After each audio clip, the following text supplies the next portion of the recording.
ஏசாயா 9வது அதிகாரம் 815வது பக்கம். பழைய ஏற்பாட்டில் 815. ஏசாயா 9வது அதிகாரம் 13வது வசனம். எல்லாரும் எடுத்துக்கலாம், எல்லாரும் சேர்ந்து வாசிச்சிடலாம். ஏசாயா 9வது அதிகாரம் 13வது வசனம் வாசிக்கலாம். ஜனங்கள் தங்களை அடிக்கிறவரிடத்தில் திரும்பாமலும் சேனைகளின் கர்த்தரை தேடாமலும் இருக்கிறார்கள். இதுல ஆண்டவர் வெளிப்படுத்துற காரியம் என்ன செய்யறார்? ஆண்டவர் இஸ்ரவேல் ஜனங்களுக்கு, அதாவது ஆண்டவரை தேடல, அவரை விட்டுறாங்க, இல்ல அவருக்கு பிரியமில்லாத பொல்லாப்பான காரியத்தை செய்யறாங்க. இப்படியெல்லாம் போகும்போது ஆண்டவர் என்ன செய்யறார்? ஜனங்கள் தங்களை அடிக்கிற இடத்தில் திரும்பாமல். ஆண்டவர் அடிக்கிறார், அடி கொடுக்கிறார், சிச்சிக்கிறார். இப்ப யாரை நேசிக்கிறாரோ அவங்கள என்ன செய்யறாரு? கடிந்து கொண்டு சிச்சிக்கிறார். ஏதோ ஒரு அடி கொடுக்கிறார். எதுக்கு? சேனைகளின் கர்த்தரை தேடணும்னு சொல்லி. ஆனா இங்க வாசிக்கிறோம், தங்களை அடிக்கிற ஒரு இடத்தில் திரும்பாமலும் சேனைகளின் கர்த்தரை தேடாமலும் இருக்கிறார்கள். அப்போ அப்படி இருக்கும்போது ஆண்டவர் அடுத்த வசனம் வாசிக்கிற 14வது வசனம், ஆகையால் கர்த்தர் இஸ்ரவேலிலே தலையையும் வாளையும் கிளையையும் நாணலையும் ஒரே நாளிலே வெட்டி போடுவார். அப்ப எதுக்கு ஆண்டவர் அடி கொடுக்கிறார் அப்படின்னா, நம் மனம் திரும்ப, அவரிடத்துல வர, அவரை தேட. அப்ப ஏன் இஸ்ரவேல் ஜனங்களுக்கு ஒவ்வொரு டைமும் எதிர் நாட்டு ராஜாக்கள் கையில ஒப்பு கொடுத்தார்? ஏன் அடிமையா ஒப்பு கொடுத்தார் அப்படின்னா, ஆண்டவர் தேட மாட்டாங்க. விக்கிரக ஆராதனைக்கு புரஜாதியாரை பார்த்து விக்கிரக ஆராதனைக்கு இடம் கொடுப்பாங்க, இல்லை ஆண்டவருடைய வழியை விட்டு விலகி போயிடுவாங்க. உடனே என்ன செய்யறார்? ஆண்டவர் அவங்கள அடி கொடுக்கிறார். என்ன? அடிமையா ஒப்பு கொடுக்கிறார். அப்ப அங்க அடிமையா இருக்கும்போது ஆண்டவர் நோக்கி கூப்பிடுவாங்க. அப்ப ஆண்டவர் தேட ஆரம்பிக்கிறாங்க. உபத்திரவத்துல, ஒரு கஷ்டத்துல, வேதனையில, நெருக்கத்துல இருக்கும்போது. அப்போ இங்க பாக்குறோம், அப்படியும் தேடலேன்னு சொல்லி. அப்ப இன்னைக்கும் நம்ம ஒரு சிலரை பார்க்க போறோம். ஆண்டவர் சித்தமான ஒரு 5 காரியம். அப்ப அதுல அவங்க ஏன் கீழ்ப்படியாம போனோம்? அவங்களுக்கு என்ன அடி கொடுத்தார்? அவங்க செஞ்ச தப்பு என்ன? எதுக்காக அடிச்சாரு? அடிச்சிற ஒரு இடத்துல திரும்பினாங்களா இல்ல திரும்பலையா? அப்ப பார்க்கும்போது நான் இன்னைக்கு அப்படி இருக்கிறேனா? ஆண்டவர் எனக்கு அடி கொடுக்கிறாரு, நான் இன்னும் அவரை தேடாம இருக்கிறேனா? அப்ப அதுதான் நம்ம இன்னைக்கு பார்க்க போறோம். முதலாவது 1 நாளாகமம் 10வது அதிகாரம். 1 நாளாகமம் 10வது அதிகாரம் 519வது பக்கம். பழைய ஏற்பாட்டில் 519. 1 நாளாகமம் 10வது அதிகாரம் 13வது வசனம் சேர்ந்து வாசிப்போம். 13, 14 2 வசனம் வாசிக்கலாம். 1 நாளாகமம் 10, 13, 14 வாசிக்கலாம். அப்படியே சவுல் கர்த்தருடைய வார்த்தையை கை கொள்ளாமல் கர்த்தருக்கு செய்த தன் துரோகத்தின் நிமித்தமும் அவனை கர்த்தர் தேடாமல் அஞ்சனம் பார்க்கிறவர்களை கேட்கும்படிக்கு தேடிதன் நிமித்தமும் செத்து போனான். அதற்காக அவர் அவனை கொன்று ராஜ்யபாரத்தை ஈசாயின் குமாரனாகிய தாவீது வசமாக திருப்பினார். அப்பங்க சவுல் என்ன செய்யறாரு? கர்த்தருடைய வார்த்தையை கை கொள்ளாமல் கர்த்தருக்கு செய்த தன் துரோகத்தின் நிமித்தமும் அவன் கர்த்தரை தேடாமல் அஞ்சனம் பார்க்கிறவர்களை கேட்கும்படிக்கு தேடுகிற நிமித்தம். அப்போ ஏன் சவுல ராஜ்யபாரத்திலிருந்து ஆண்டவர் தள்ளி போட்டார்? அப்ப அது நமக்கு தெரியும். 1 சாமுவேல் 15வது அதிகாரத்துல வாசிக்கிறோம். அமலேக்கியரை முற்றிலும் அழிச்சிட்டு வாங்குறாரு. ஆனா அங்கிருந்து என்ன செய்யறாரு? கொழுமையான ஆடு மாடுகளை கொண்டுட்டு வந்துடுறாரு. அப்ப கேட்டா கர்த்தருக்கு பலியிடும்படியா நாங்க கொண்டுட்டு வந்தேங்கிறார். அதாவது கர்த்தருடைய சத்தத்துக்கு கீழ்ப்படியில. ஆனா சாமுவேல் இடத்துல அவர் சொல்ற காரியம், நான் கர்த்தருடைய வார்த்தையை நிறைவேற்றினேன்னு சொல்லுவார். ஆனா முழுசு நிறைவேற்றல. ஆனா நிறைவேற்றினேன்னு சொல்றாரு. அவர் முற்றிலும் அழிச்சிட்டு வாங்குறார். ஆனா இவர் அதை செய்யல. அப்போ அது நிமித்தம் என்ன செய்யறார்? கர்த்தர் என்ன செய்யறாரு? உன்னை என் ராஜ்யபாரத்துல இருந்து தள்ளி போட்டேன். அப்ப ஈசாயின் குமாரனாகி தாவீதுக்கு நான் அதை கொடுப்பேன். அப்ப என்ன செய்யறாரு? ஒரு அடி கொடுக்கிறார். என்ன அடி கொடுக்கிறார்? தன்னுடைய ஸ்தானத்திலிருந்து தள்ளப்பட்டு போறார். இஸ்ரவேல் ஜனங்களுக்கு ராஜாவா சவுல அபிஷேகம் பண்ணனது கர்த்தர் தான் அந்த ஸ்தானத்தை கொடுக்கிறார். அவரே தள்ளி போடுகிறார். ஏன் தள்ளி போடுறாரு? அங்க கீழ்ப்படியில, ஆண்டவருக்கு செவி கொடுக்கல, அவர் சொன்னதை செஞ்சு முடிக்கல. அப்ப ஏன்? தனக்கு ஆசை, இல்ல ஜனங்களை பிரியப்படுத்த முடியும். அவர் சொல்ற காரியம் ஜனங்களை பிரியப்படுத்துறதுக்காக நான் அவங்க பேச்சு கேட்டு அப்படி நடந்துட்டேன்.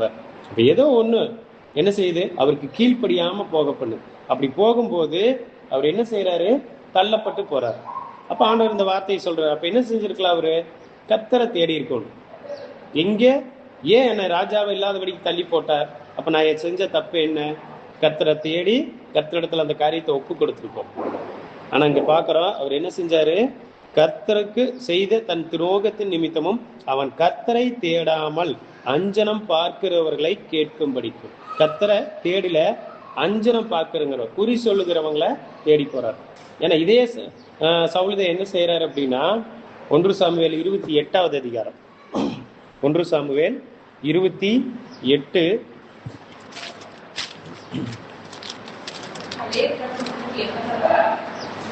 380வது பக்கம், 1 சாமுவேல் 28 3வது வசனம்.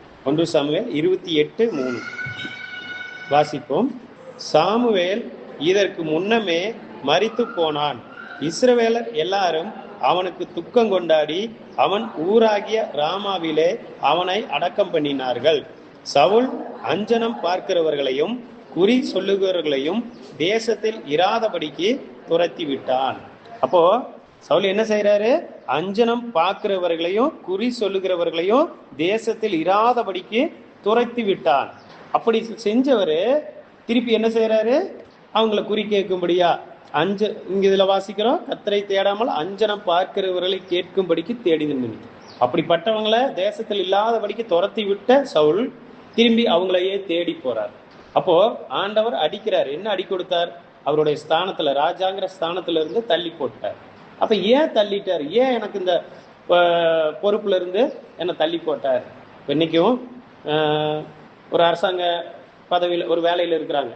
ஏன் அந்த வேலையை விட்டு இன்னைக்கு நீக்கி போடுறாங்க? அவங்க தப்பு செய்யும் போது, ஒரு லஞ்சம் வாங்குறாங்க, இல்ல சொன்ன வேலையை கரெக்டா செய்யல, இப்படி ஏதோ ஒன்று நடக்கும்போது என்ன செய்யுது? அந்த ஸ்தானத்துல இருந்து தள்ளி போட்டுறாங்க. வேலை செய்யற இடத்துலயும் ஒரு சில இடம் அதுதான். ஏன் அவங்கள அந்த வேலையை விட்டு தள்ளி போடுறாங்க? அதாவது வேலையை விட்டு நிறுத்துறாங்க. அப்ப அவங்களுக்குள்ள என்ன இல்லை? அவங்க சொன்னபடி கீழ்ப்படியில, எஜமான் ஓனர் சொன்னபடி என்ன செய்யல? அவங்க கீழ்ப்படியில செய்யல. அப்போ தள்ளி போட்டோம். அப்ப இங்கேயும் கர்த்தருடைய சத்தத்துக்கு செவி கொடுக்காம, கர்த்தர் சொன்னதை செய்யாம போனதுனால ஆண்டவர் என்ன சொல்றாரு? ஒரு அடி கொடுக்கிறார். ராஜாங்கிற ஸ்தானத்துல இருந்து தள்ளி போடுவேங்கிறாரு. அப்ப என்ன செய்யல இவரு? கர்த்தரை தேடாம அஞ்சனம் பார்க்கிறவங்களை தேடி போனாருன்னு சொல்லி பார்க்கிறோம். அதனாலதான் அவர் என்ன செஞ்சாரு? செத்து போனான்னு பார்க்கணும். அப்போ தள்ளப்பட்டாரு ஸ்தானத்துல இருந்து, ராஜாங்கிற ஸ்தானத்துல இருந்து. இன்னொன்னு, பரலோக ராஜ்யத்திலையும் அவர் பிரவேசிக்க முடியல, பரலோகத்துக்கும் அவர் விளக்கப்பட்டார். அப்போ இன்னைக்கு நம்ம எப்படி இருக்கிறோம்? ஆண்டவர் எனக்கு அடி கொடுக்கிறார். எனக்குரிய ஒரு ஸ்தானத்துல இருந்து, அது குடும்பத்திலையா, வேலை செய்யற இடத்துலையா, சபையிலையா, இல்ல நான் இருக்கிற பகுதியிலையா, ஏதோ ஸ்தானத்துல இருந்து நான் தள்ளப்பட்டு போறேன். அப்ப அது எதுனால அப்படிங்கிறத நான் ஆராய்ந்து பார்க்க அவரைத்தான் தேடணும், கர்த்தரைத்தான் கேட்கணும். ஏன் ஏசப்பா, ஏன் எனக்கு இந்த அடி கொடுத்தீங்க? ஏன் என்னை தள்ளி போட்டீங்க அப்படின்னு கேட்கணும். இல்லையா? கர்த்தருடைய பிள்ளைகள் இடத்துலையோ ஊழியக்காரங்கள் இடத்துலையோ ஒரு ஆலோசனை கேட்கிறோம். இந்த மாதிரி நடந்துருச்சு, இதுக்கு நான் என்ன செய்யணும்? அப்ப இவர் என்ன செய்யல? சாமுவேல் இடத்துலையும் போய் கேட்கல, கர்த்தரையும் தேடல, அஞ்சனம் பார்க்கிறவங்கள தேடி போறார். தேசத்துல இருந்து அவர் தான் அவங்கள துரத்தி விடுறாரு, ஆனா அவங்களையே தேடி போறாரு. அப்ப இன்னைக்கு நான் ஆண்டவர் அறிஞ்சாச்சு, அது தப்புன்னு தெரிஞ்சு அது வேண்டான்னு விட்டுட்டேன். அவர் எப்படி தேசத்துல இராதபடிக்கு அவங்கள துரத்தி விட்டது போல நான் எடுத்து போட்டாச்சு, அதை விட்டாச்சு. ஆனா ஆண்டவர் அடி கொடுக்கும்போது நான் என்ன செய்யறேன்? அது நிமித்தம் நான் எதை விட்டனோ அதையே தேடி போக ஆரம்பிக்கிறேன். அப்ப முடிவு தள்ளப்பட்டு போயிட்டார். நீதிமொழிகள் 11வது அதிகாரம், நீதிமொழிகள் 11வது அதிகாரம்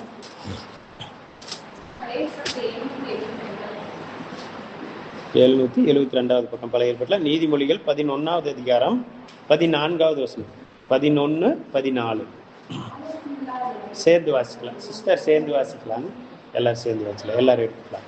நீதிமொழிகள் 11, 14 வாசிக்கலாம். ஆலோசனை இல்லாத இடத்தில் ஜனங்கள் விழுந்து போவார்கள், அநேக ஆலோசனைக்காரர் உண்டானால் சுகம் உண்டாகும். அப்ப ஆலோசனை இல்லை அப்படின்னா விழுந்து போயிடும். அப்ப நான் என்ன செய்யணும்? ஆலோசனை, என்ன ஆலோசனை? கர்த்தருடைய ஆலோசனையை கேட்கணும். கர்த்தருடைய யோசனை தான் நிலை நிற்கும்னு சொல்லி வேதத்துல வாசிக்கிறோம். அப்ப அவரிடத்துல நான் ஆலோசனை கேட்கணும். ஏன் எனக்கு இந்த குறைவு? ஏன் எனக்கு இந்த தள்ளப்பட்ட ஒரு சூழ்நிலை, விலக்கி வைக்கப்பட்ட ஒரு சூழ்நிலை, எனக்கு ஏதோ ஒரு ஸ்தானம் அதுல இருந்து நான் தள்ளப்பட்டு போயிட்டேன். இப்போ ஒரு அப்பாங்கிற ஸ்தானத்துல, கணவன் ஸ்தானம், இல்லை அம்மா, மனைவி, இல்லை வேலை செய்யற இடத்துல நமக்கு ஒரு பதவி, இல்லை சபையில் ஆண்டவர் நம்மள ஒரு இடத்துல வச்சிருக்கிறார். இப்படி எனக்குன்னு கொடுக்கப்பட்ட ஒரு ஸ்தானம், அதுலேருந்து நான் தள்ளப்பட்டாச்சு. அப்போ அது ஏன் அப்படின்னு சொல்லி நான் ஆண்டவர் இடத்துல ஆலோசனை கேட்குறேன். அப்போ ஆலோசனை இல்லாம இடத்துல என்ன ஆகுது, ஜனங்க விழுந்து போறாங்க. அநேக ஆலோசனைக்காரர் உண்டானால் அங்கே சுகம் உண்டாகும். நான் கர்த்தருடைய ஆலோசனை, உலகத்தை ஆலோசனை, ஏன்னா உலகத்தை நான் என்னாச்சு விட்டு வந்தாச்சு. அப்போ நான் ஆலோசனை எங்க கேட்டக்கூடாது. இப்போ அவரை போல அந்த அஞ்சனம் பார்க்குறவங்களை தேடி போனார், தள்ளி விட்டு துரத்தி விட்டாரு, திருப்பி அவங்களையும் தேடி போறாரு. அப்ப நானும் அதை விட்டு வந்தாச்சு. உலகத்துல எதுக்கு எடுத்தாலும் உலகத்துல ஆலோசனை கேட்டான், இன்னைக்கு அதை விட்டுட்டு வந்தாச்சு. அப்போ என்ன ஆண்டவர் இப்படி ஒரு அடி கொடுக்குறாரு. அப்ப நான் என்ன செய்யறேன், உலகத்துல போய் ஆலோசனை கேட்கிறேன்னா இல்ல கர்த்தருடைய ஆலோசனையை கேட்கிறேன்னா?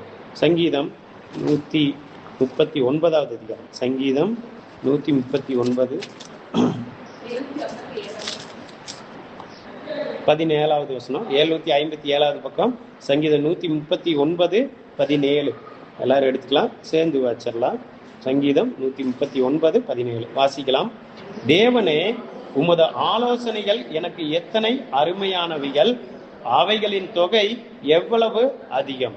அப்போ தாவீது சொல்றாரு, உமது ஆலோசனைகள் எனக்கு எத்தனை அருமையானவைகள்.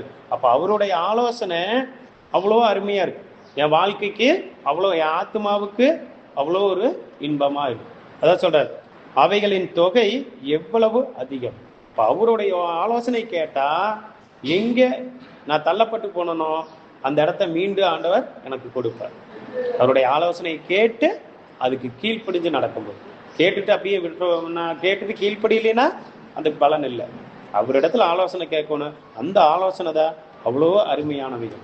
ஆனா அதை விட்டுட்டு இன்னைக்கு மனுஷங்கள் இடத்துல, உலகத்தார் இடத்துல ஆலோசனை கேட்க போறோமா, எனக்கு இப்படி நடந்துருச்சு நான் என்ன செய்யட்டும் அப்படின்னு சொல்லி கேட்கறதுக்கு போயிடுறோமா, ஆராய்ந்துப்பா. அடுத்து 2வது காரியம், 2 நாளாகமம் 28வது அதிகாரம், 2 நாளாகமம் 28வது 575வது பக்கம், 575. 2 நாளாகமம் 28 22 25 வரைக்கும் வாசிப்போம். 22 23 மட்டும் வாசிப்போம். 22 23. 2 நாளாகமம் 28 22 23 வாசிப்போம். தான் நெருக்கப்படுகிற காலத்திலும் கர்த்தருக்கு விரோதமாய் அந்த ஆகாஸ் என்னும் ராஜா துரோகம் பண்ணிக்கொண்டே இருந்தான். எப்படி என்றால், சீரியா ராஜாக்களின் தெய்வங்கள் அவர்களுக்கு துணை செய்கிறபடியினால் அவர்கள் எனக்கும் துணை செய்ய அவர்களுக்கு பலியிடுவேன் என்று சொல்லி தன்னை முறிய அடித்த தமஸ்குவின் தெய்வங்களுக்கு அவன் பலியிட்டான். ஆனாலும் அது அவனும் இஸ்ரவேல் அனைத்தும் நாசமாகிறதற்கு ஏதுவாயிற்று. அப்ப இங்க ஆகாஸ் ராஜா என்ன செய்யறாரு, தான் நெருக்கப்படுகிற காலத்திலும் கர்த்தருக்கு விரோதமாய் அந்த ஆகாஸ் என்னும் ராஜா துரோகம் பண்ணிக்கொண்டே இருந்தான். நெருக்கப்படுகிற காலம், ஏன் நெருக்கம், அவர் என்ன செஞ்சாராங்க, யார் கையில, தமஸ்கு, தன்னை முறிய அடித்த தமஸ்குவின் தெய்வங்களுக்கு. அப்ப அவங்க இவர் முறியடிக்கப்பட்டாரு. ஏன் முறியடிக்கப்பட்டார், ஒரு நெருக்கம். யுத்தத்துல என்ன செஞ்சாரு, இவர் தோத்து போயிட்டார். அப்போ ஏன் தோத்து போனோம் அப்படிங்கிறத என்ன செய்யணும், கர்த்தரை தேடணும், அவரை கேட்கணும். ஏன்னா தாவீது யுத்தத்துக்கு போறப்பெல்லாம் கர்த்தரை கேட்பாரு, அவர் சொன்ன பிரகாரம் போகும்போது யுத்தத்துல ஜெயம் கிடைக்கும். அப்ப இங்க யுத்தத்துக்கு போய் ஏன் இவரு தமஸ்குல கையில முறியடிக்கப்படுறாரு, அப்ப காரணம் இங்க எங்கேயோ கர்த்தருக்கு பிரியமில்லாத காரியம் இருக்கு. அப்போ இவர் என்ன செய்யல, அத கர்த்தரை தேடி தனக்குள்ள இருக்கிற குறைய பார்க்காம, அப்போ சீரியா ராஜாக்களின் தெய்வங்கள் அவர்களுக்கு துணை செய்கிறபடியினால், அப்ப அவங்க ஜெயிச்சாங்க அப்படின்னா அவங்க தெய்வம் அவங்களுக்கு உதவி செய்யுது. அப்போ நான் அந்த தெய்வத்தை தேடி போறேன், அந்த தெய்வங்களுக்கு நான் பலி செலுத்துறேன் அப்படின்னு சொல்லி இவர் என்ன செய்யறாரு, அந்த காரியத்தை செய்ய ஆரம்பிக்கிறார். அப்போ இன்னைக்கு நான் நெருக்கப்படுகிற காலத்துல கர்த்தர் இன்னைக்கு இது போல எனக்கு என்ன செய்யறாரு, ஒவ்வொரு காரியத்திலையும் அடி கொடுக்கிறார். நான் எதை செஞ்சாலும் அது ஜெயம் இல்லை, எதை செஞ்சாலும் நான் விழுந்து விழுந்து போறேன், அதுல எனக்கு நஷ்டம் வருது, அந்த காரியத்துல ஜெயம் இல்லாம தோல்வி அடைஞ்சிட்டே இருக்கும்.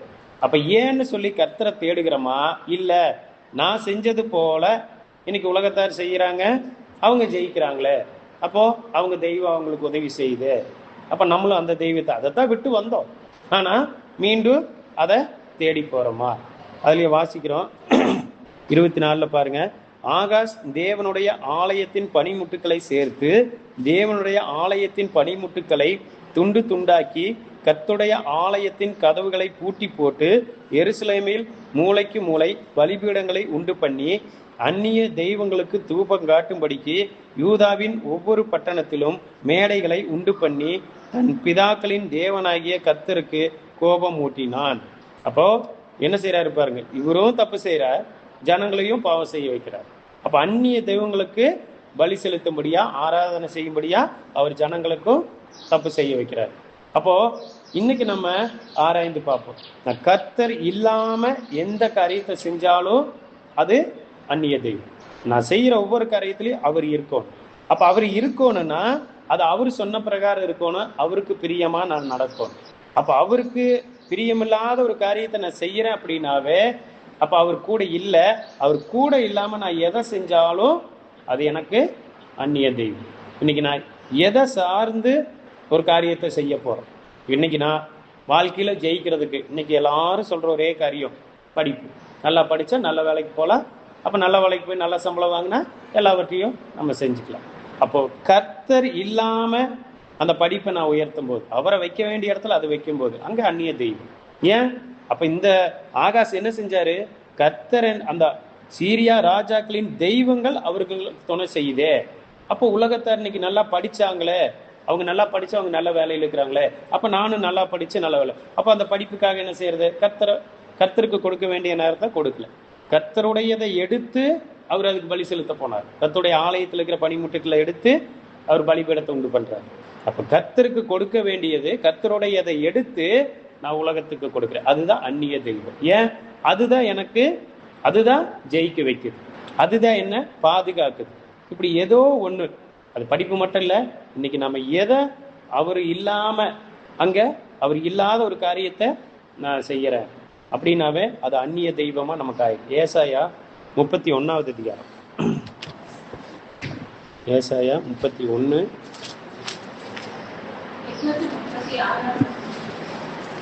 835வது பக்கம், முதல் வசனம் 835வது பக்கம்.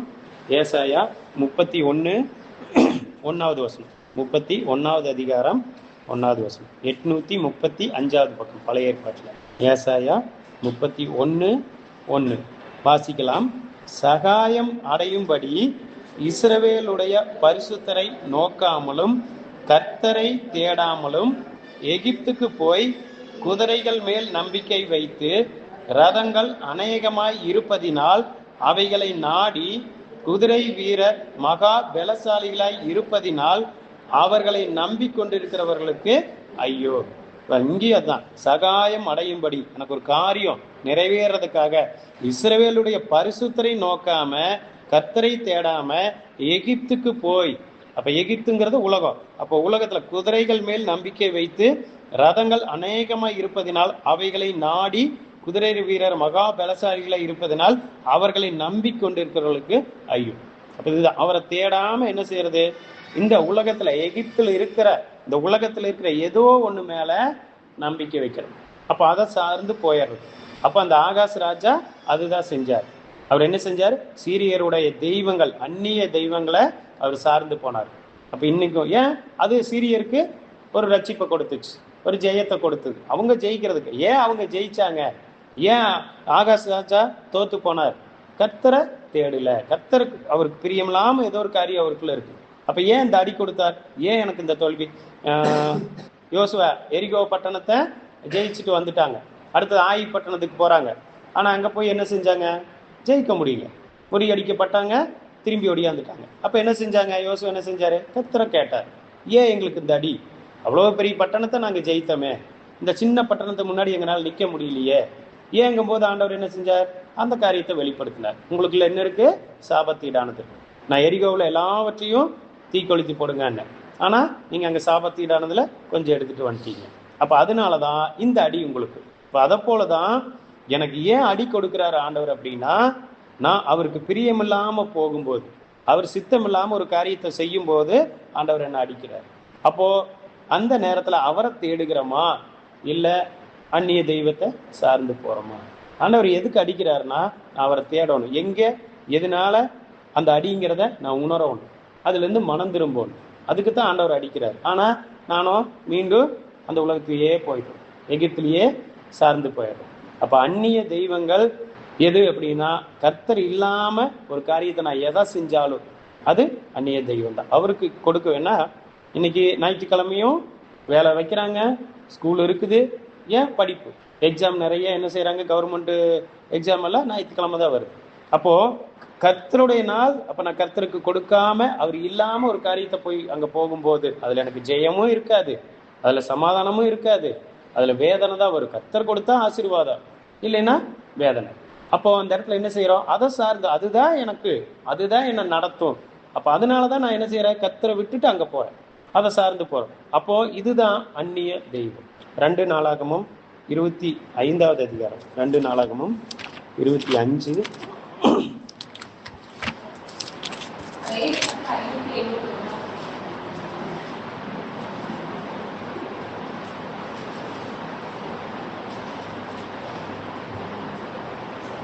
14-15. 2 நாளாகமும் 25வது அதிகாரம் 14-15, 571வது பக்கம். 2 நாளாகமும் 25-14-15 வாசிப்போம். அமத்சியா ஏதோமியரை முறியடித்து சேயீர் புத்திரரின் தெய்வங்களை கொண்டு வந்த பின்பு அவன் அவைகளை தனக்கு தெய்வங்களாக வைத்து அவைகளுக்கு முன்பாக பணிந்து அவைகளுக்கு தூபம் காட்டினான். அப்பொழுது கர்த்தர் அமத்சியாவின் மேல் கோபம் மூண்டவராகி அவனிடத்திற்கு ஒரு தீர்க்கதரிசியை அனுப்பினார். இவன் அவனை நோக்கி, தங்கள் ஜனத்தை உமது கைக்கு தப்புவிக்காதே போன ஜனத்தின் தெய்வங்களை நீர் நாடுவானேன் என்றான். அப்ப இங்க அமத்சியாவும் என்ன செய்யறாரு, ஏதோமியரை முறியடித்து சேயீர் புத்திரரின் தெய்வங்களை கொண்டு வந்த பின்பு அவன் அவைகளை தனக்கு தெய்வங்களாக வைத்து. அப்ப அங்க ஏதோமியரை முறியடிச்சுட்டு வர்றாரு. அது கர்த்தர் கூட இருக்கிறாரு, கர்த்தர் யுத்தம் கர்த்தருடையது, அவரு அங்க ஜெயத்தை கொடுத்தார். ஆனா இவர் என்ன செய்யறாரு, அங்க சேயீர் புத்திரரின் தெய்வங்களை கொண்டு வந்து அவைகளை தனக்கு தெய்வங்களாக வைத்து அவைகளுக்கு முன்பாக பணிந்து அவைகளுக்கு தூபம் காட்டினான். அந்நிய தெய்வத்தை சார்ந்து போனார். அப்ப அவர் மேல கோபம் உண்டவராகி தீர்க்கதரிசி அனுப்புறாரு. அப்ப அவர் சொல்றாரு, தங்கள் ஜனத்தை உமது கைக்கு தப்புவிக்காதே போன ஜனத்தின் தெய்வங்களை நீர் நாடுவானேன். அந்த தெய்வம் அவங்க ஜனத்தையே என்ன செய்யல, தப்புவிக்கல, ஆனா நீ எதுக்கு அந்த தெய்வத்தை வணங்குற? அப்ப இதுதான் இன்னைக்கு, அது அவங்களையே இன்னைக்கு காப்பாத்தல. இன்னைக்கு பாக்குறோம், எவ்வளோ இருக்கலாம், எவ்வளோ பணம் இருக்கலாம், எவ்வளோ ஐஸ்வர்யம் இருக்கலாம், ஆனா அது அவங்களுக்கு ஜீவன் அல்ல. ஏன்னா இப்ப பாக்குறோம், கடந்த 2 நாட்கள்ல கேள்விப்பட்ட வகையில சின்ன வயசு, 30 வயசு 35 வயசுல சடனா அவங்களுக்கு ஒரு மரணம் வருது. எல்லாம் இருக்கு, எல்லா ஐஸ்வர்யம் இருக்குது, எல்லாம் இருக்குது, ஆனா அது அவங்களுக்கு ஜீவன் இல்லாம போச்சு. அது அவங்களை அவங்க அதுதான் தங்களை பாதுகாக்குது தங்க வாழ்க்கைக்குன்னு சொல்லி அதுக்காக ஓடுறாங்க, பிரயாசப்படுறாங்க. ஆனா ஒருத்தர் ஒரு சின்ன விபத்துல அந்த இடத்துலயே மறிச்சு போறாரு. ஒருத்தருக்கு மாரடைப்பு, ஹார்ட் அட்டாக்ல திடீர்னு மறிச்சு போறார். நல்லா இருந்தவர் மறிச்சு போறார். நேற்று கூட ஒரு நடிகருக்கு, பாக்கியராஜன் நடிகர், அவரும் அதே போலதான். காலையில நல்லா இருக்கிறாரு, வாக்கிங் போயிட்டு வர்றாரு, வீட்டுக்கு வந்தோடனையும் சடனா மரணம். அப்போ அவங்கள தப்பி வைக்கல. ஏன் தப்பி வைக்கலன்னா, இந்த பூமியில அவங்க ஜீவனோட இருக்கிறது இல்லை. அந்த முடிவு எப்படி இருக்கணும், பரலோகமா இருக்கும். அப்ப கர்த்தர் இருந்தா அந்த முடிவு பரலோகம்.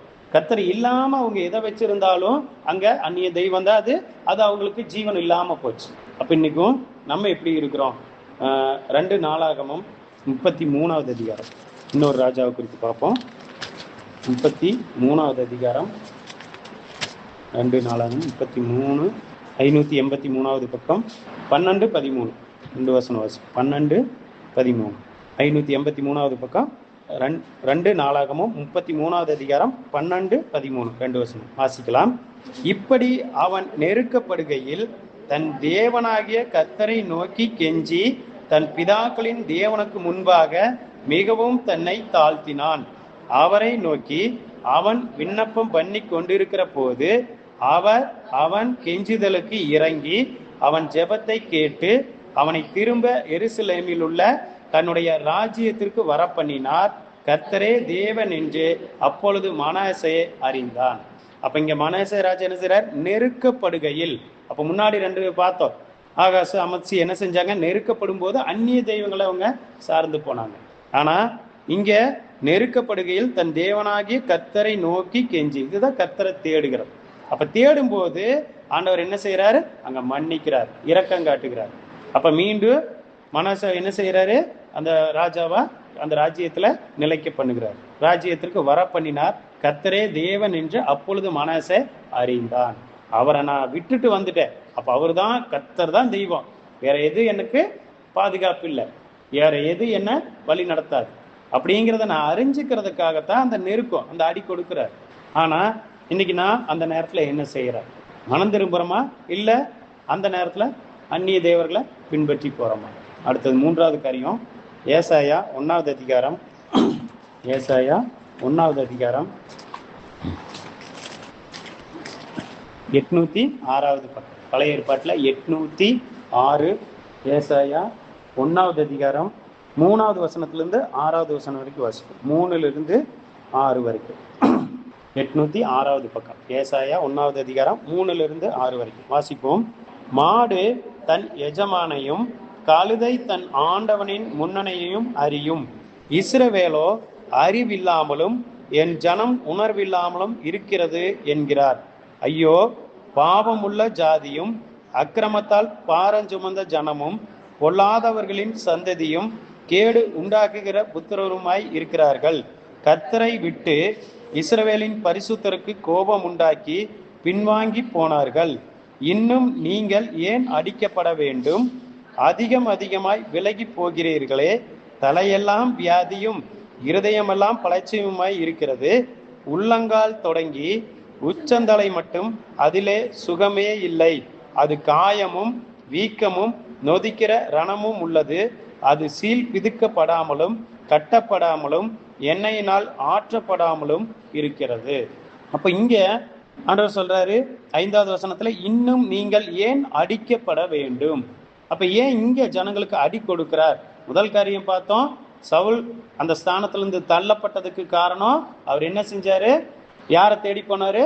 அந்த குறி சொல்றவங்களையும் அஞ்சனம் பார்க்கறவங்களையும் தேடி போறார். அதாவது விட்டு வந்த ஒரு காரியம், கர்த்தருக்குள்ள வந்ததுக்கு அப்புறம் அதை வேண்டான்னு துரத்தி விட்டார், மீண்டும் அதை தேடி போறார், கர்த்தரை தேடல. அப்ப அதனால அவருடைய ஸ்தானத்தை அவர் இழந்து போனார். அதுதான் அடி. ஆனா மீண்டும் அந்த ஸ்தானத்துக்கு வர்றதுக்கு கர்த்தரை தேடல, அஞ்சனம் பார்க்கறவங்களை தேடி போனார். 2வது காரியம் பார்த்தோம், அந்நிய தெய்வத்தை அவங்க சார்ந்து போனாங்க. இப்ப 3வது காரியம் இதுல ஆண்டவர் சொல்றாரு, இன்னும் நீங்கள் ஏன் அடிக்கப்பட வேண்டும். அப்ப இங்க தன்னுடைய ஜனத்தை குறித்து சொல்றாரு, மாடு தன் எஜமானனை கழுதை தன் ஆண்டவனை முன்னணையும் அறியும், இஸ்ரவேலோ அறிவில்லாமலும் என் ஜனம் உணர்வில்லாமலும் இருக்கிறது. அவரை தேட வேண்டிய நேரத்துல தேடல. அப்போ அவருடைய பிள்ளை தான் என் ஜனங்கிறார், அவரு ஜனம்தான். ஆனா அங்க என்ன இருக்குது? ஆண்டவர் சொல்றாரு, உள்ளங்கால் தொடங்கி உச்சந்தலை மட்டும் அதிலே சுகமே இல்லை. அது காயமும் வீக்கமும் நொதிக்கிற ரணமும் உள்ளது. அப்போ உள்ளங்கால் தொடங்கி உச்சந்தலை வரைக்கும் என்ன இல்லை? சுகமே இல்லை. அப்படின்னு என்ன? எனக்குள்ள என்ன இருக்கு? பாவம் இருக்கு. அவருடைய ஜனம்தான், ஆனா எனக்குள்ள என்ன இருக்கு? பாவம் இருக்கு. அப்ப வெளியில அவருடைய ஜனம், அவருடைய பிள்ளை, பக்தியின் வேஷம். அப்போ அதுதான் ஆண்டவர் சொல்றாரு, அவங்க ஏன் நீங்க இன்னும் அடிக்கப்பட வேண்டும், அதிகமாய் விலகி போகிறீர்களே. ஆண்டவர் அடிச்சுட்டே இருக்கிறார், ஆனாலும் விலகி போயிட்டே இருக்கிறாங்க. பாவத்திலிருந்து மனம் திரும்பல, ஆனா அவருடைய பிள்ளைகள் தான். அப்ப வெளிப்பிரகாரமா பக்தி, ஜெபிக்கிறது, ஆலயத்துக்கு போறது, காணிக்கை கொடுக்கறது, எல்லாவற்றிலையும் கரெக்டா இருக்கும். அந்த பரிசேயனை போல நான் உபவாசம் இருக்கிறேன், காணிக்கை தசமமாக செலுத்துறேன், நான் அவங்கள போல இல்லை, பரியாசக இவங்களை போல இல்லை, இந்த ஆயக்காரனை போல இல்லை. அப்ப என்ன?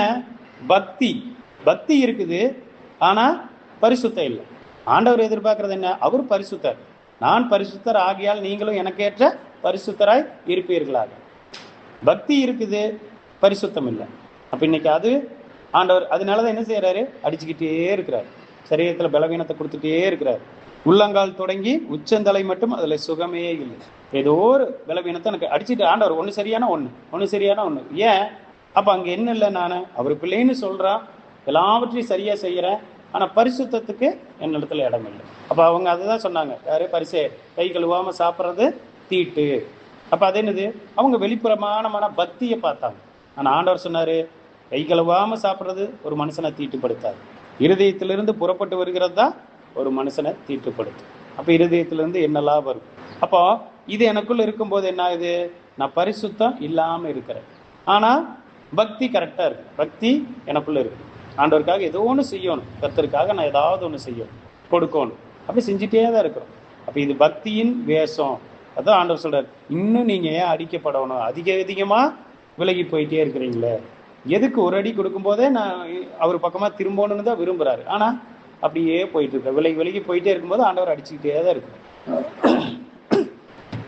அதுலயே 19-20 வாசிப்பு. ஏசாயா 1வது அதிகாரம் 19-20 வாசிக்கலாம்.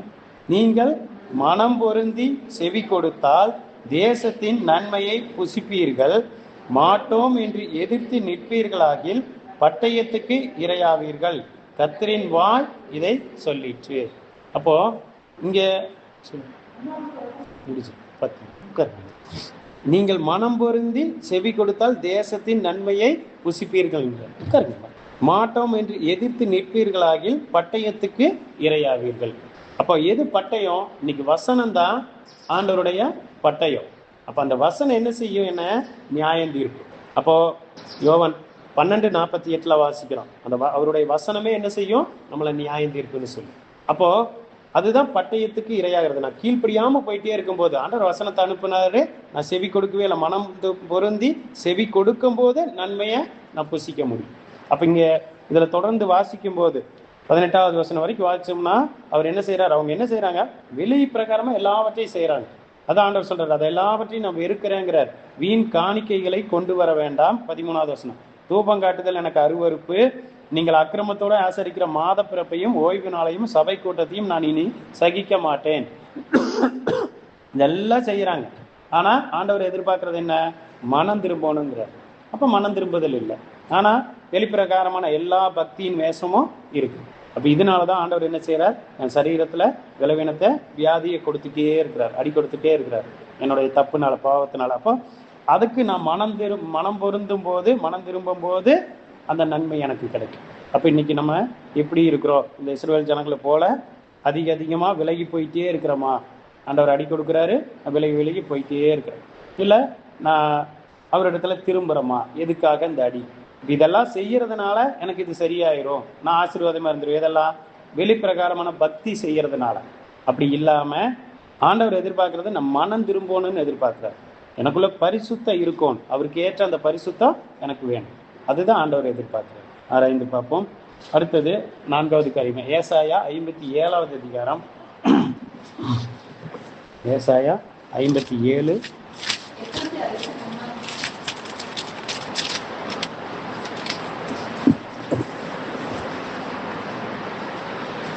17வது வசனம், 863வது பக்கம், 863, ஏசாயா 57:17 சேர்ந்து வாசிக்கலாம். நான் அவர்கள் பொருளாசை என்னும் அக்கிரமத்தின் நிமித்தம் கடுங்கோபமாகி அவர்களை அடித்தேன், நான் மறைந்து கடுங்கோபமாய் இருந்தேன், தங்கள் மனம் போன போக்கிலே மாறுபாடாய் நடந்தார்களே. அப்ப இங்க ஆண்டவர் சொல்றாரு, பொருளாசை என்னும் அக்கிரமத்து நிமித்தம் கடுங்கோபமாகி அவர்களை அடித்தேன். இப்ப பொருளாசையினால என்ன செய்யறாரு? ஆண்டவர் அடி கொடுக்கிறார். நான் பொருளாசைக்கு சார்ந்து போகும்போது, அப்போ நமக்கு ஆண்டவர் சொல்றாரு, உங்களுக்கு இன்னது தேவை என்று உங்கள் பிதா அறிந்திருக்கிறார். எனக்கு என்ன தேவை நிச்சயம் அதை கொடுப்பாரு. எனக்கு தேவைன்னா கொடுப்பாரு, தேவையில்லாததை கொடுக்கவே மாட்டார். இப்ப தேவையில்லாதன்னு என்ன? அது எனக்கு தேவையா இருந்தா ஆண்டவர் கொடுப்பார். நான் வேண்டிக் கொள்றதுக்கு முன்னமே இன்னது தேவைன்னு அவருக்கு தெரியும். ஆனா நான் ஆசைப்பட்டு ஒன்று கேட்கும் வாங்க பிரயாசப்படும் போது, அப்ப அங்கதான் என்ன ஆயிடுது? பொருள் ஆசைக்கு இடம் கொடுத்தார். அது தேவையா இருந்தா நிச்சயம் கொடுப்பார். அப்ப அது தேவை இல்லை, அதனாலதான் ஆண்டவர் எனக்கு கொடுக்காம இருக்கிறார். ஆனா நான் என்ன செய்யறேன்? இதுல வாசிக்கிறது போல, தங்கள் மனம் போன போக்கிலே மாறுபாடாய் நடந்தார்களே. மாறுபாடா மனம் போன போக்கில் போய் மாறுபாடா நடந்துக்கிறது. நான் ஆசைப்பட்டு அதை வாங்கணுங்கிறதுக்காக, எனக்கு தேவைன்னா அது வாங்குறதுக்கு தேவையான பணத்தை ஆண்டவர் எனக்கு கொடுப்பார். நான் ஆசைப்பட்டு நானா தேடி போகும்போது அப்ப என்ன செய்யறான்? கடன் வாங்கக்கூடிய ஒரு சூழ்நிலையில போறோம். மாறுபாடான காரியத்துக்கு இடம் கொடுக்கும். ஆண்டவர் சொல்றாரு, நீ கடன் வாங்காதேங்கிறார். ஆனா ஏன் வாங்குற? பொருளாசை.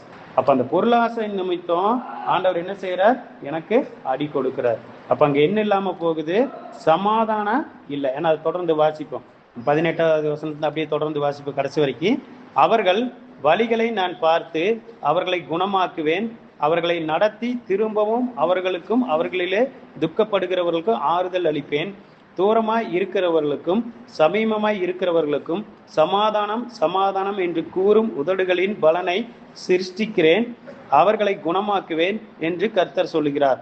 துன்மார்க்கரோ கொந்தளிக்கும் கடலை போல் இருக்கிறார்கள், அது அமர்ந்திருக்க கூடாமல் அதில் ஜனங்கள் சேற்றையும் அழுக்கையும் கரையிலே ஒதுக்குகிறது.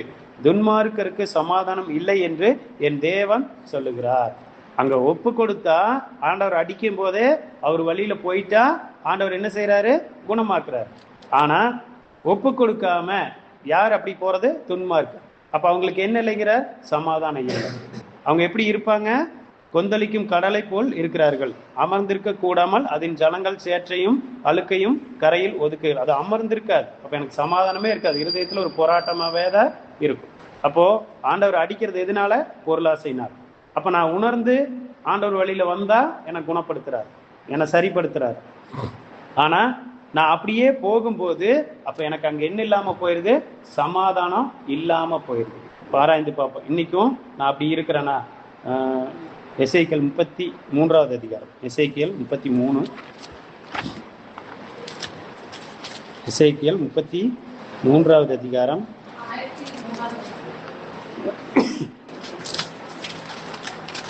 1004வது பக்கம். அடுத்த பக்கம் எடுத்துக்கலாம். பழைய ஏற்பாட்டில் 1004வது பக்கம், எசேக்கியேல் 33:31. எசேக்கியேல் 33:31 வாசிப்போம்.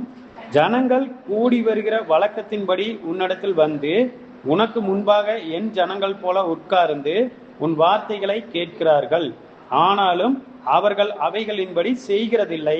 அவர்கள் தங்கள் வாயினாலே இன்பமாய் பேசுகிறார்கள், அவர்கள் இருதயமோ பொருளாசையை பின்பற்றி போகிறது.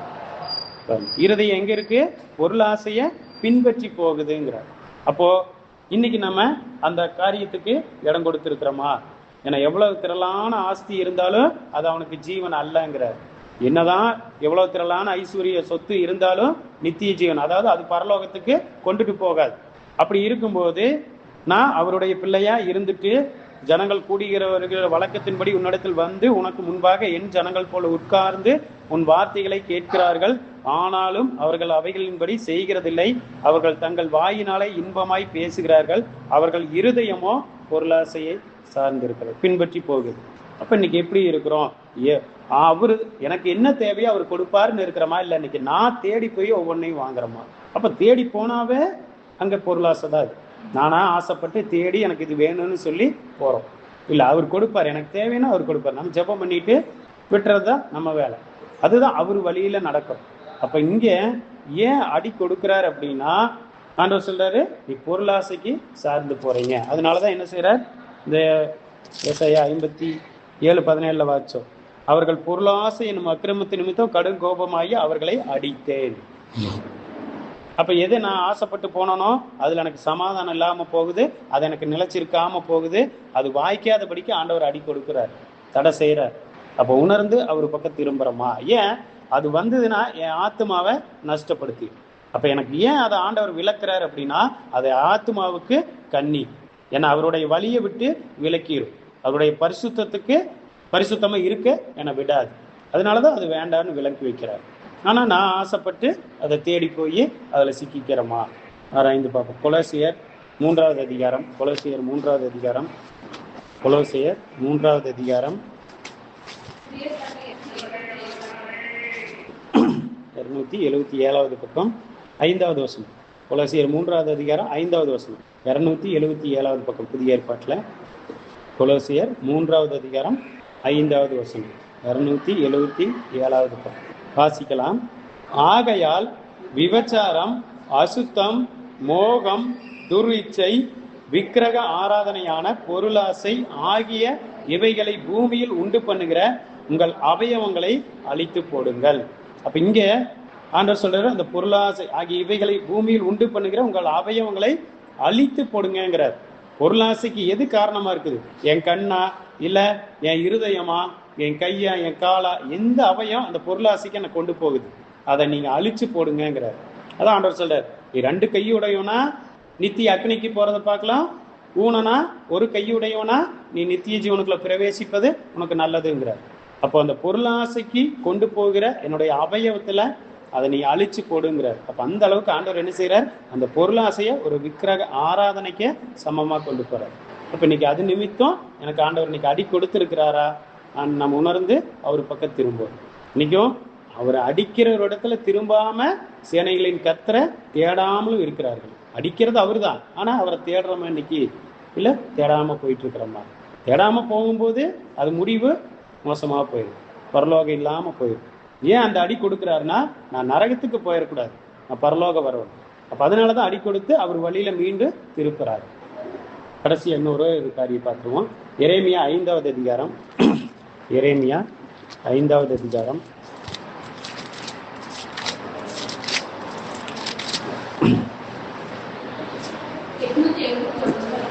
879வது பக்கம். எரேமியா 5வது அதிகாரம் 3வது வசனம். எரேமியா 5:3 வாசிக்கலாம். கர்த்தாவே, உம்முடைய கண்கள் சத்தியத்தை அல்லவோ நோக்குகின்றது. அவர்களை அடிக்கிறீர், ஆனாலும் அவர்களுக்கு நோகாது. அவர்களை நிர்மூலமாக்குகிறீர், ஆனாலும் புத்தியை ஏற்றுக்கொள்ள மாட்டோம் என்கிறார்கள். தங்கள் முகங்களை கண்மலையை பார்க்கிலும் கெட்டியாக்கி திரும்ப மாட்டோம் என்கிறார்கள். அப்ப இங்கே எதை குறித்து சொல்றாரு அப்படின்னா, வேசித்தனம். அதை தொடர்ந்து கீழே வாசிச்சோம்னா அதுல சொல்லப்பட்டிருக்கும் வேசித்தனத்தை குறித்து. அதாவது 7வது வசனம் 5-7 வாசிப்போம். இவைகளை நான் உனக்கு மன்னிப்பது எப்படி? உன் பிள்ளைகள் என்னை விட்டுவிட்டு தெய்வம் அல்லாதவைகள் பேரில் ஆணையிடுகிறார்கள். நான் திருப்தியாக்கின அவர்கள் விபச்சாரம் பண்ணி வேசி வீட்டிலே கூட்டம் கொடுக்கிறார்கள். அப்ப இதுதான் இங்க ஆண்டவர் சொல்றாரு, அவர்களை அடிக்கிறேன், ஆனாலும் அவங்களுக்கு நோகாது. அவர்களை நிர்மூலமாக்கிறீர், ஆனாலும் புத்தியை ஏற்றுக்கொள்ள மாட்டோம் என்கிறார்கள். தங்கள் முகங்களை கண்மலை பார்க்கிலும் கெட்டியாக்கி திரும்ப மாட்டோம் என்கிறார்கள். அப்போ இன்னைக்கு நம்ம யாரு? கர்த்தருக்கென்று நியமிக்கப்பட்ட, இயேசப்பாவுக்கு மணவாளனாகி அவருக்கு நியமிக்கப்பட்ட ஒரு மணவாட்டி. அப்ப என்னுடைய ஏக்கம் எல்லாம் என்னவா இருக்கணும்? இயேசப்பா எப்ப அவரோடு நான் போக போறேன். அப்போ அவரை வைக்க வேண்டிய இடத்துல இன்னைக்கு அவருக்கு கொடுக்க வேண்டிய அந்த அன்பு, நேசம் இதெல்லாம் எங்க போகுது? உலகத்துக்கு கொடுக்கும் போது. அப்ப என்ன செய்யறோம்? ஒரு வேசித்தனம் பண்ணுகிறோம். அவர் தான் என்னை திருப்தி ஆக்குகிறார். அதில் வாசிக்கிற 7வது வசனம். நான் திருப்தி ஆக்கின அவர்கள் விபச்சாரம் பண்ணி வேசி வீட்டிலே கூடம் கொடுக்கிறார். அவரு தான் என்னை திருப்தி படுத்துறாரு எல்லாவற்றிலையும். ஆனா இன்னைக்கும் வேற எதையோ தேடி நான் போக ஆரம்பிச்சிடறேன். ஏன்னா யாக்கோபு 4:4 வாசிக்கிறோம், உலக சிநேகம் தேவனுக்கு விரோதமான பகை. அப்ப என்ன உலகத்தை விட்டு பிரித்தெடுத்தார். எதுக்கு? அவருக்குரிய ஒரு பரிசுத்தமான ஒரு மனவாட்டியா. அப்போ அவருக்கென்று நியமிக்கப்பட்ட மனவாட்டி, அவருக்கு ஏற்ற அந்த பரிசுத்தத்தோடு நான் இருக்கணும். அந்த பரிசுத்த குலைச்சல் நான் உண்டாக்க கூடாது. அப்ப அதுக்கு கொண்டு போறது என்ன? உலக சிநேகம். அப்ப இந்த உலக சிநேகம் என்ன செய்யுது? என்ன அந்த தப்புல கொண்டு போயிடும். என்னாகமம் 25வது அதிகாரம். என்னாகமம் 25 204வது பக்கம். பழைய ஏற்பாட்டில் 204. என்னாகமம் 25வது அதிகாரம் முதல் 2 வசனம் வாசி. முதல் 2 வசனம் 25ல் 1-2. என்னாகமம் 25:1-2 வாசிப்போம். இஸ்ரவேல் சித்தீமிலே தங்கி இருக்கையில் ஜனங்கள் மோவாபின் குமாரத்திகளோட வேசித்தனம் பண்ண தொடங்கினார்கள். அவர்கள் தங்கள் தேவர்களுக்கு இட்ட பலிகளை விருந்துண்ணும்படி ஜனங்களை அழைத்தார்கள். ஜனங்கள் போய் புசித்து அவர்கள் தேவர்களை பணிந்து கொண்டார்கள். இதுதான் உலக சிநேகம். மோவாபின் குமாரத்திகளோட வேசித்தனம் பண்ண தொடங்கினார்கள். ஆண்டவர் விலக்கி வச்ச காரியத்துக்கு இவங்க போக ஆரம்பிச்சுட்டாங்க. அப்ப இன்னைக்கும் இப்படிப்பட்ட அந்த அதுதான் உலக சிநேகம், உலகத்தாரோட ஐக்கியம். அப்ப அவங்க பலி செலுத்துறாங்க. அப்ப அதுக்கு நம்ம என்ன செய்யறது? போய் அவங்களோடு சேர்ந்து நம்மளும் அதை செய்யறது. அப்ப இதுதான் நான் ஆண்டவருடைய மனவாட்டி, ஆனா நான் என்ன செய்யறேன்? உலகத்தோடு ஒத்துப்போம். அப்ப இதுதான் ஒரு வேசித்தனம். அது நிமித்தம் எனக்கு ஆண்டவர் என்ன செய்யறார்? அடி கொடுக்கிறார். எரேமியா 3வது அதிகாரம். எரேமியா 3வது அதிகாரம் ஒரே ஒரு வசனம் வாசிப்போம். எரேமியா 3வது அதிகாரம்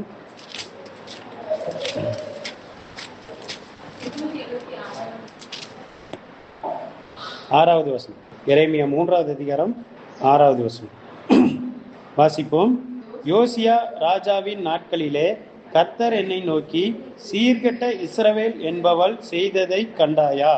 அவள் உயரமான சகல மலையின் மேலும் பச்சையான சகல மரத்தின் கீழும் போய் அங்கே வேசித்தனம் பண்ணினாள். அடுத்த வசனம் வாசி. அவள் இப்படி எல்லாம் செய்த பின்பு நீ என்னிடத்தில் திரும்பி வா என்று நான் சொன்னேன், அவளோ திரும்பவில்லை. இதை அவளுடைய சகோதரியாகிய யூதா என்கிற துரோகி கண்டாள். அப்ப இதுதான் என்னது? வேசித்தனம். அவரை விட்டுட்டு நான் வேறொரு காரியத்துக்கு போறேன். அவர் இருக்க வேண்டிய இடத்துல வேற, அது முதல்ல பார்த்த அந்நிய தெய்வம். அப்ப இங்கேயும் அதுதான் என்ன செய்யறது? அவரை விட்டுட்டு சகல மரத்தின் கீழும் போய் அங்கே வேசித்தனம் பண்ணினார். அவருக்கென்று நியமிக்கப்பட்ட மனவாட்டி நான் அவரை மட்டும்தான் சார்ந்திருக்கோம்.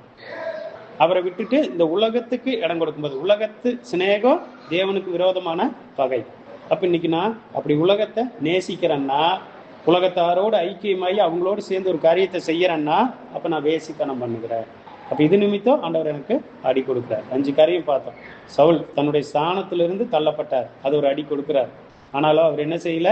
அஞ்சனம் பார்க்குறவங்கள தேடி போனார், கர்த்தரை தேடல. 2வது காரியம் பார்த்தோம், அந்நிய தெய்வம். கர்த்தர் இல்லாம நான் எதை செஞ்சாலும் அது அந்நிய தெய்வத்துக்கு அடையாளம், அதனால அடி கொடுத்தார்.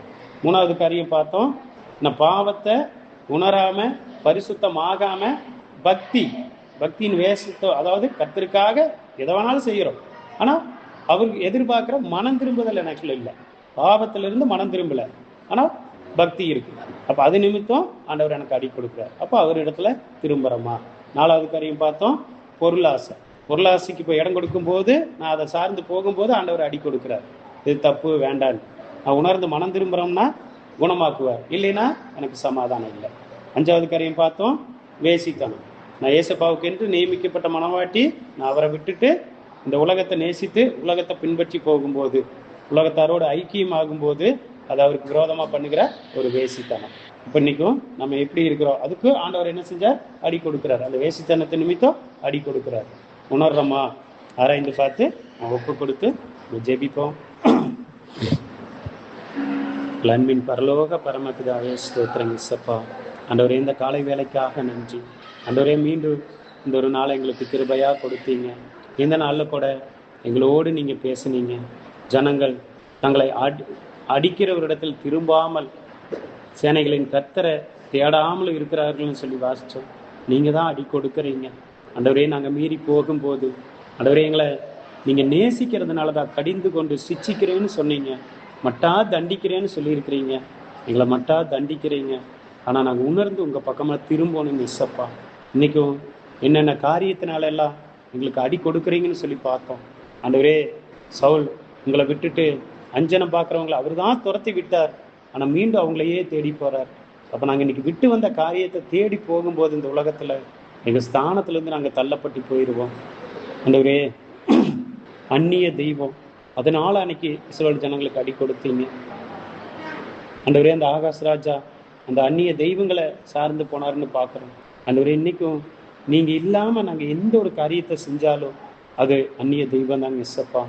ஏன் அதை செய்கிறோம்?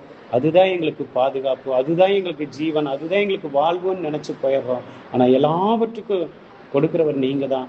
உங்களை விட்டுட்டு நாங்கள் ஒரு காரியத்தை அப்படி செய்யும்போது அந்நிய தெய்வம் இருக்கிற அந்நிய தெய்வத்துக்கு நாங்கள் இடம் கொடுத்துட்றோம்.